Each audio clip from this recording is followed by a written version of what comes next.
नमस्कार दोस्तों, कैसे हैं आप सभी। उम्मीद करता हूं कि आप स्वस्थ होंगे, सुखी होंगे और प्रसन्न होंगे। जैसा कि हम किसी न किसी विषय को लेकर बात करते हैं, चर्चा करते हैं और समझते हैं कि उस विषय की जो अहमियत है, उस विषय के बारे में आपकी जानकारी कितनी आवश्यक है। तो उसी सिलसिले में आज हम बात करेंगे कि जो हमारे यहाँ पे इलेक्ट्रिसिटी जनरेट होती है, उसमें कितना ज़्यादा परसेंटेज जो कोल का है, वो होता है। तो अगर हम अपने इंडिया में बात करें तो जो कोल से इलेक्ट्रिसिटी का जो जनरेशन होता है, जो जनरेट होती है, उसमें लगभग 70% हमारे यहाँ पे जो इलेक्ट्रिसिटी बनती है वो कोयले से होती है। और आपको पता है कि कोयले से बिजली बनने में एमिशन बहुत ज़्यादा होता है, ऐसी गैसेस जो बहुत नुकसानदेह होती हैं, तो वो जो है इन्वायरमेंट को दूषित करती हैं और इससे जो है इन्वायरमेंट को काफ़ी नुकसान होता है। तो उसी को लेके जो है हम रिन्यूएबल एनर्जी की जो है बात करते हैं, चाहे वो सोलर एनर्जी की बात हो, चाहे विंड एनर्जी की बात हो, हाइड्रो की बात हो या न्यूक्लियर की बात हो। लेकिन अभी इस मामले में हम काफ़ी पीछे हैं। हम प्रयास कर रहे हैं, अपने तरीके से उस पर काम कर रहे हैं, लेकिन अभी भी जो हमारे यहाँ पे इलेक्ट्रिसिटी जनरेट हो रही है उसमें 70% कोल का जो है पूरा अ, अ, हिस्सा है। अब इसको लेके जो है बहुत सारे लोग कहते हैं कि अगर इसके बनने में इतनी ज़्यादा जो है एमिशन होता है तो इसे बंद कर देना चाहिए और हमें जो है रिन्यूएबल एनर्जी की तरफ बढ़ना चाहिए, वो चाहे सोलर एनर्जी हो, न्यूक्लियर हो और हाइड्रो हो या विंड हो। लेकिन आपको पता है कि सोलर एनर्जी क्या कॉस्टली है, क्योंकि हमारे यहाँ पे अभी बहुत ऐसी जनसंख्या है जो शायद ही अफोर्ड कर पाए। क्योंकि अगर हम इंस्टॉल करवाते हैं सोलर तो उसमें एक खर्चा आता है बड़ा अमाउंट, जो कि अभी मीडियम फैमिली और जो गरीब फैमिली हमारे यहाँ पे वो अफोर्ड नहीं कर सकती। उसके साथ साथ क्या वो उतनी जो है एनर्जी जनरेट कर सकती है कि हमारा जो कंजम्पशन है वो पूरा कर सके, ये भी इसमें भी मुश्किल है। तो हमें अभी आवश्यकता है कि इस पे धीरे धीरे काम कर रहे हैं। और जो लोग ये कहते हैं कि हमें कोल से बनी हुई कोल से बिल्कुल रोक देना चाहिए, तो ये भी नहीं हो सकता। चीज़ें हमें धीरे धीरे करने की आवश्यकता होगी। और जैसा कि हम जानते हैं कि हमारे यहाँ जो झारखंड हो गया, उड़ीसा हो गया, छत्तीसगढ़ हो गया, तो यहाँ पे जो कोल का प्रोडक्शन है वो बहुत ज़्यादा है और उसको लेके जो है वहाँ के जो लोग हैं उसको लेके वहाँ पे उनकी जॉब है, वो उसको लेके वहाँ पे काम करते हैं। अगर इसको बंद कर दिया गया तो उनकी जो है जॉब भी चली जाएगी, इससे जो है उनके अपने पे और परिवार पे भी असर पड़ेगा। तो हम कैसे करें? तो अभी एक आर्टिकल आया है और ये पता चला है कि जो चिले है, साउथ अमेरिका की जो कंट्री है, उसने जो है अपने कोल से बनी हुई इलेक्ट्रिसिटी का जो उत्पादन करता था उसमें काफ़ी ज़्यादा कम किया है। जैसे वहाँ पे रिसर्च हुआ है तो लगभग 2016-17 में वो कोल से लगभग 50% के आसपास जो है इलेक्ट्रिसिटी बनाते थे, लेकिन अब वो जो है लगभग 20 से 15% पर आ गई है। तो क्या कारण है, वो किस तरीके से उन्होंने उस चीज़ को अडॉप्ट किया और कोयले से बनी एनर्जी को जो है उन्होंने नीचे ले आया और जो रिन्यूएबल एनर्जी है, चाहे वो सोलर से हो, हाइड्रो से हो, विंड से हो या न्यूक्लियर से हो, उसको जो है उन्होंने आगे बढ़ाया। तो उसी प्रकार से हमारी गवर्नमेंट को भी चिले से सीख लेते हुए कि किस प्रकार से उन्होंने कोयले से बनी इलेक्ट्रिसिटी को धीरे धीरे जो है कम किया और रिन्यूएबल एनर्जी की तरफ ज़्यादा फोकस किया, और अब जो है वहाँ पे उसका उससे जो उत्पादन हो रहा है वो जो है लोग ज़्यादा उसको उपयोग में ला रहे हैं।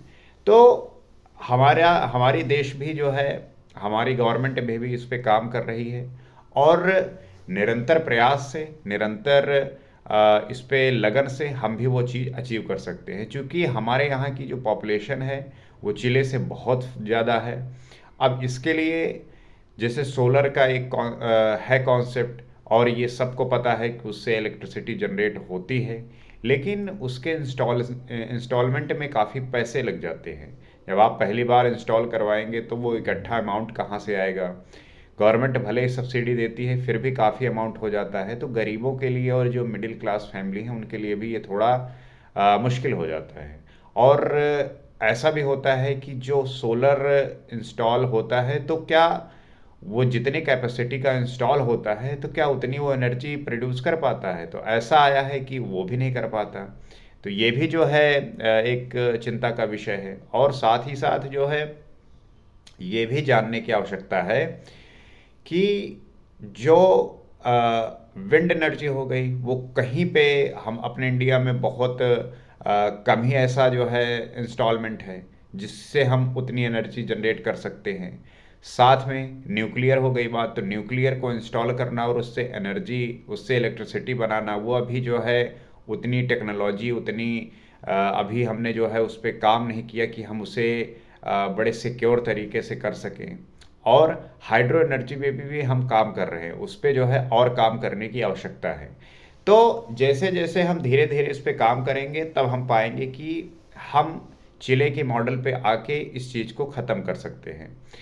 तो हमें अपनी अपने नेचर को बचाए रखने के लिए, इन्वायरमेंट को बचाए रखने के लिए जो भी प्रयास करना होगा वो करना ही चाहिए। और गवर्नमेंट को इसमें बढ़ चढ़ के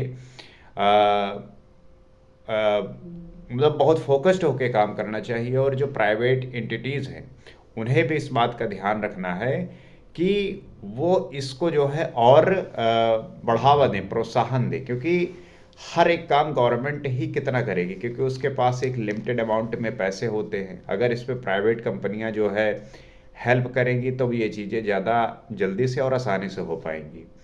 तो हम नेचर को बचाने के लिए और पोल्यूशन ना होने पाए, अगर किसी भी माध्यम से हो रहा है तो उसे रोक कर और सारी चीज़ों को देखते हुए, क्योंकि अगर आप ऐसा सोचते हैं कि एक चीज़ को बिल्कुल समाप्त कर दिया जाए और उसके बदले जो चीज़ बाकी हैं उनको जो है हम यूज करने लगे, तो ऐसा नहीं होता। चीज़ें ग्रेजुअली होती हैं, धीरे धीरे होती हैं। क्योंकि मान लीजिए आप कोल से बनी हुई इलेक्ट्रिसिटी बंद कर देते हैं, तो क्या आप सोलर, हाइड्रो, न्यूक्लियर और विंड से बनी एनर्जी आपके कंजम्पशन को पूरे कर पाएंगे? अगर नहीं कर पाएंगे तो फिर जो है इलेक्ट्रिसिटी का खतरा छा जाएगा। पूरे जो शहर हैं, पूरा जो गांव है वो अंधकार में छा जाएगा।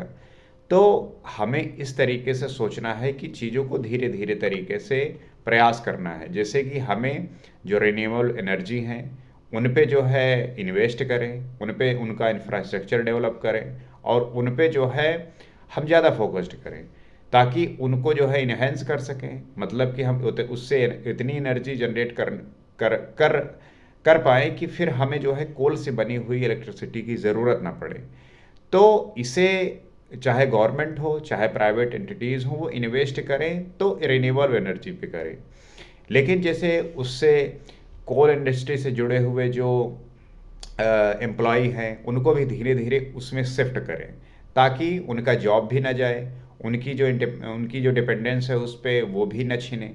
क्योंकि मान लीजिए कोई एम्प्लॉई उससे रिलेटेड है, क्योंकि झारखंड में जो काम हो रहे हैं, छत्तीसगढ़ में, उड़ीसा में हो रहे हैं, तो बहुत सारे ऐसे परिवार जुड़े होते हैं, लोग जुड़े होते हैं जो उसी पे डिपेंडेंट होते हैं। अगर उनका अचानक से छीन लिया जाएगा जॉब और उनको सही तरीके से शिफ्ट नहीं कराया जाएगा तो उनके जो है जीवन पे प्रभाव पड़ेगा, परिवार पे प्रभाव पड़ेगा।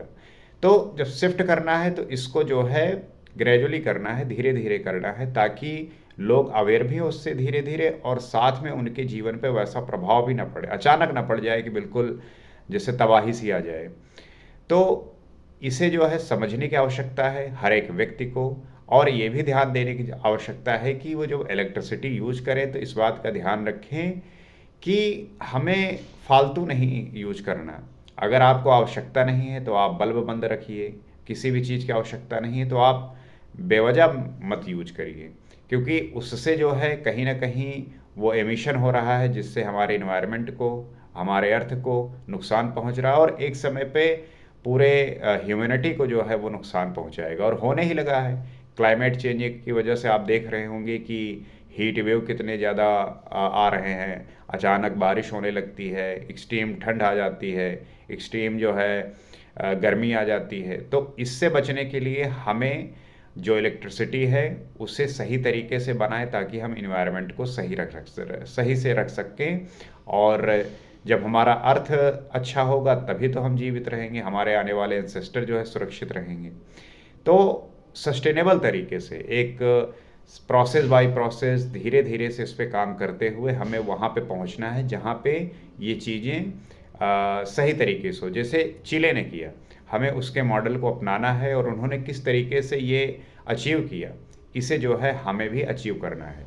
और हर एक कंट्री को, हर एक देश को इस बात पे सोचना होगा, काम करना होगा ताकि एमिशन ना हो, किसी भी प्रकार की जो गैसें निकलती हैं उससे वो एनवायरनमेंट को खतरा ना पहुंचा सकें। तब हम अर्थ को भी सेव कर पाएंगे, खुद को भी सेव कर पाएंगे और चीज़ें ठीक तरीके से चलती रहेंगी। तो उम्मीद करते हैं कि बात आप समझे होंगे और आप क्या समझते हैं इस बारे में, आप भी शेयर करिए, आप भी बताइए। आपको क्या लगता है किस प्रकार से चीज़ें ठीक हो सकती हैं और गवर्नमेंट इस पे क्या प्रयास करे, आप किस तरीके से इस पे मदद कर सकते हैं। इन सब का ध्यान रखते हुए हमें इस पे काम करना है और आगे बढ़ना है। इसी उम्मीद के साथ अगले वीडियो में किसी और सब्जेक्ट पे बात करेंगे। नमस्कार।